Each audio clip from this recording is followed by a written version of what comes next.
तर निवडणूक आयोगाने अजित पवार गटाला पक्ष आणि चिन्ह दिलं। आयोगाच्या निर्णयामुळे शरद पवार यांना जबर धक्का बसलाय। पण त्यातच आता शिवसेनेतील फुटीनंतरचा अजित पवार यांचा एक व्हिडिओ चांगलाच व्हायरल झालाय। या व्हिडिओत ते मुख्यमंत्री एकनाथ शिंदे यांना धमक होती तर नवा पक्ष काढण्याचा सल्ला देताना दिसून येत आहेत। मनसेकडून हा व्हिडिओ पोस्ट करण्यात आलाय।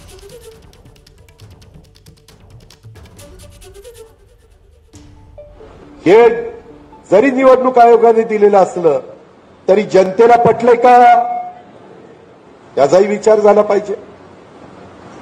अरे मग त्यांच्या धमक होती तर काढा ना पक्ष, कुणी अडवलं होतं? त्यांच्या धमक होती तर काढा ना पक्ष, कुणी अडवलं होतं?